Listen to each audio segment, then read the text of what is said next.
Here is your 3,000-word story in clean, simple English, no headings, no section markers, just the story straight through. The shell was heavier than it looked. Private Emil Brandt held it in both hands the way a man holds something he does not fully trust.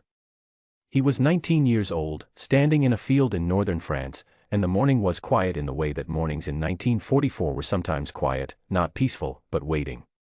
Everything in that war waited before it moved. His sergeant, a broadman named Kohler who had been fighting since Poland, walked past him without stopping and said 2 words over his shoulder.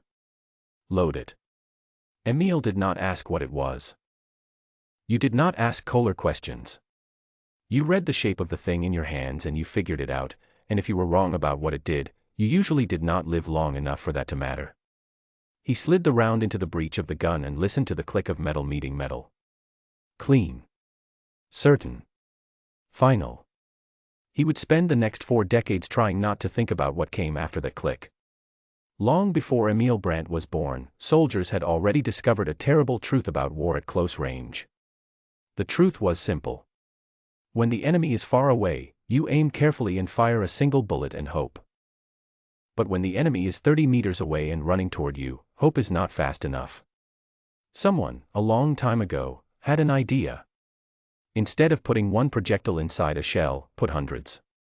Pack them in tight, steel balls, iron pellets, small dense things, and seal them inside a thin metal casing. Fire the whole package from a cannon.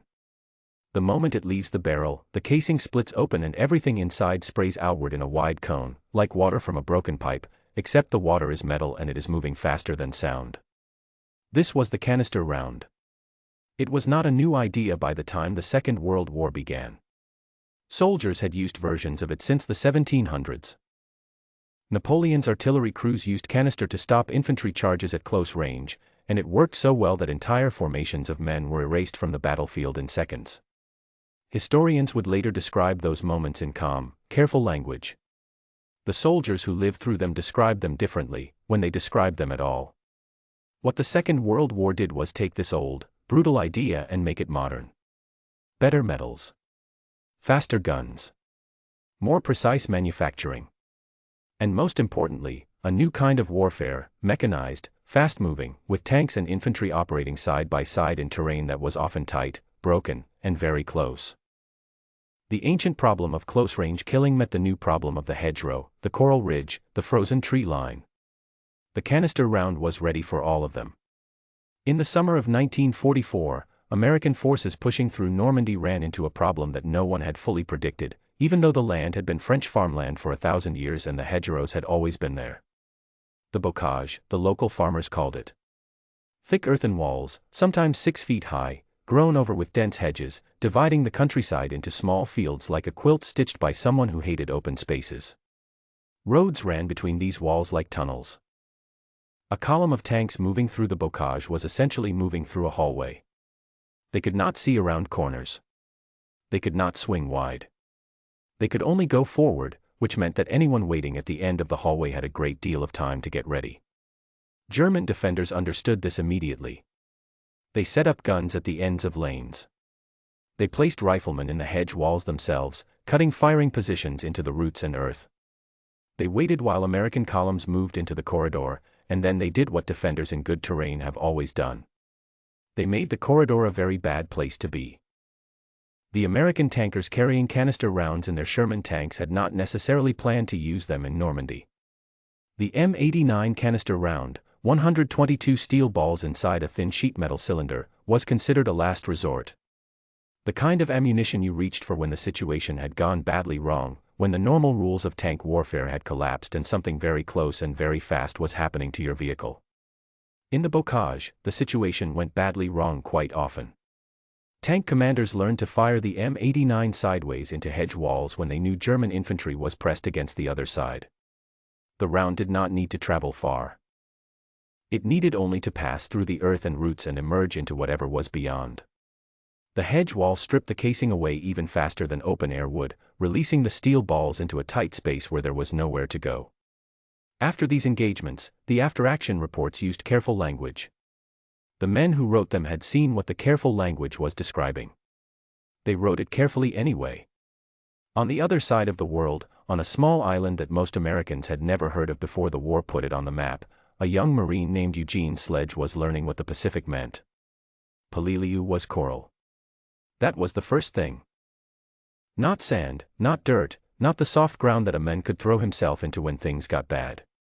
Coral, white, sharp, unyielding, that did not absorb shell fragments but shattered them upward at additional angles, so that an explosion near the ground produced wounds from below as well as above.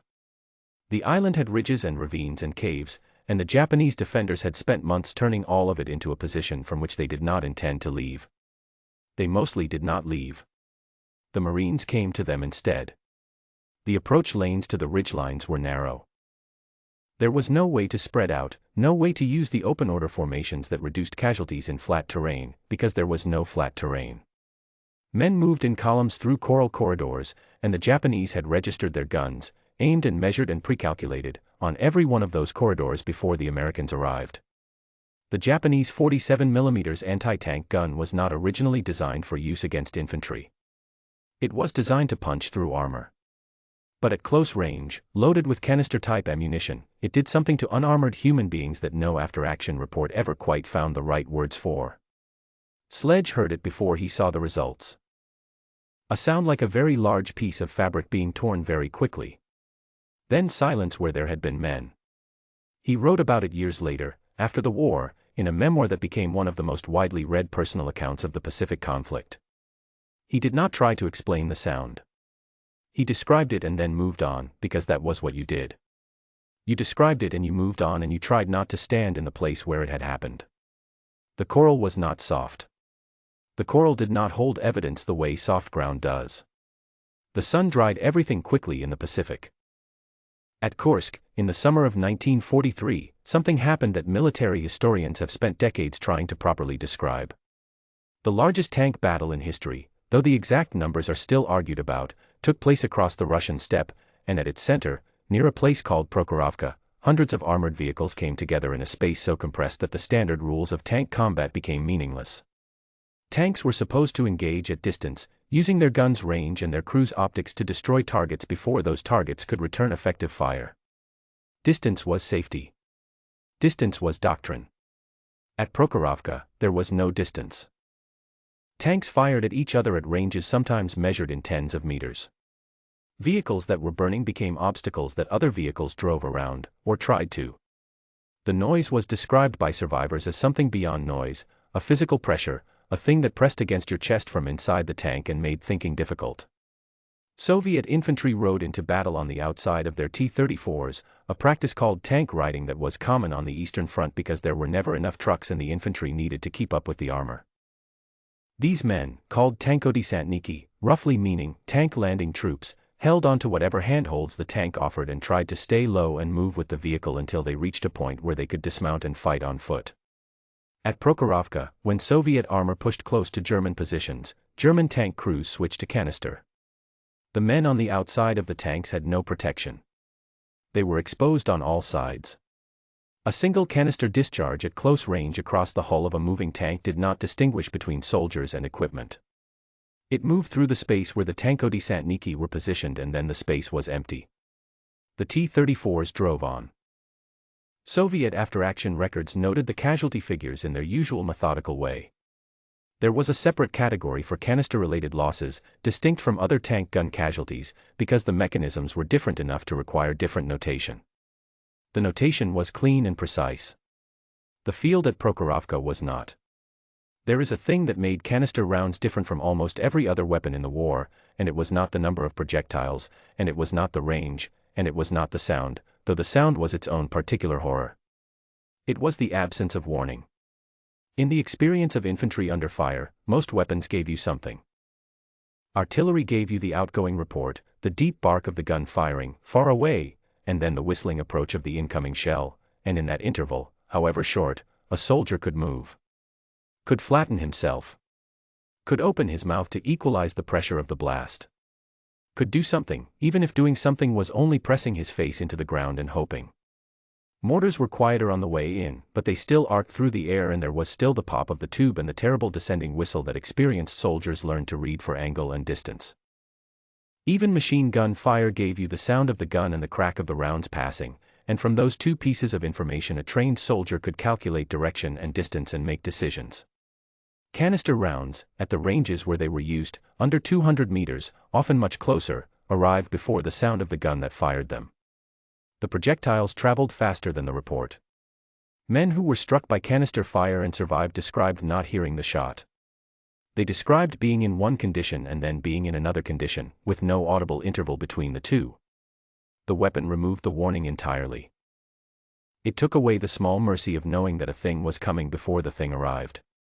This was, in the cold assessment of military analysts after the war, a significant part of why casualty rates from canister fire in close engagements were so high. Not just the spread of the projectiles, not just the density of the load, but the psychological effect of a weapon that gave the human nervous system nothing to respond to. The body prepares for impact when it hears impact coming. It tenses. It moves. It does the ancient involuntary things that animal bodies have always done when threatened. Canister denied the body that preparation. It arrived at the same moment the person became aware that it had been fired. There is no training that solves this problem. You cannot practice not flinching before you know something is coming. Emil Brandt grew tomatoes. After the war, after the years it took to get from northern France back to a life that resembled the life he had known before the war, he settled in a suburb of Stuttgart with a small house and a garden, and in the garden he grew tomatoes with a patience and attention that his wife said was out of proportion to the vegetable. He did not talk about the war. This was not unusual. Millions of men who had seen what war looked like at close range came home and found that language was not equal to the task of describing it, and rather than use insufficient language, they said nothing. They went to work and raised children and sat at dinner tables and watched their families grow, and inside them, sealed away, was the thing that language could not reach. His grandson, a boy named Thomas, asked him once why he never watched war films. This was years later, when the boy was old enough to be curious and young enough to still ask questions directly, without worrying about the answer. Emil thought about it for a moment. Because I know what the camera does not show, he said. Thomas assumed he meant blood. He was a boy, and boys think in terms of blood when they think about war, because blood is what films leave out when they are trying to be responsible, and so blood becomes the thing that is hidden, the thing that would make it real. He did not mean blood. He meant the silence right before. The specific quality of silence that precedes a canister discharge at close range, in a narrow lane, in the morning, when everything is waiting and the round is in the breech and the finger is on the trigger and the men in the corridor have no idea that the sound they are about to not hear is the last thing that will ever happen in their particular piece of the world. He meant that silence. He could not say that to a boy. He could not say it to anyone. He planted his tomatoes and watered them in the evenings and watched them grow very red against the green of the garden, and he did not say it to anyone at all. After the war, military analysts reviewed thousands of after-action reports from every major theater of conflict. They were looking for patterns, for lessons, for the information that would shape the next generation of military thinking. What they found about canister rounds was not surprising, exactly. But it was stark. In engagements at ranges under 150 meters, canister fire produced casualty rates among exposed infantry that were higher than almost any other direct-fire weapon in the conventional arsenal. Not because the total destructive yield was larger, a heavy artillery shell killed more people in absolute numbers, but because of the efficiency of the weapon in specific geometries. In a trench of standard width, a single canister discharge from a 75 mm gun produced an effective area of impact roughly 30 feet wide and 20 feet deep. In a coral corridor on a Pacific island. In a hedgerow lane in Normandy. In a trench line on the Eastern Front. 30 feet wide. 20 feet deep. There was no space inside that area that the projectiles did not reach. There was no corner to fold into, no angle that offered shelter. The weapon was designed for exactly the places that the Second World War kept producing, tight, enclosed, unavoidable spaces where men had no room to be anything except present. The analysts noted all of this in careful language. They quantified it and graphed it and drew conclusions from it that went into manuals and training programs and shaped the development of weapons systems for decades afterward. The men who had been inside those corridors had already understood all of it. They did not need the graphs. Thomas grew up and became a teacher.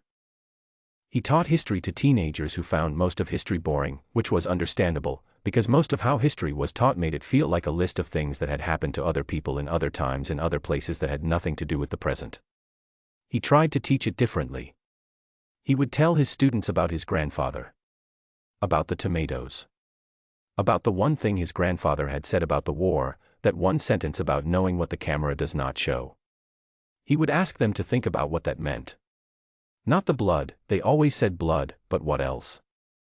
What is it that comes before the blood, and what is it that comes after, and what is the thing that lives in a man for 40 years and comes out only once, to a boy who was old enough to be curious and young enough to ask? The students thought about it. Some of them understood. Some of them did not, and that was fine too, because the ones who did not understand were the lucky ones, and luck like that should not be wasted. Thomas watered the tomato plants he grew in his own small garden and thought about his grandfather and thought about the weight of a shell held in 2 hands by a 19-year-old boy standing in a field in the early morning of a day that was waiting. He thought about how some weights do not go away when you set them down. They only change hands.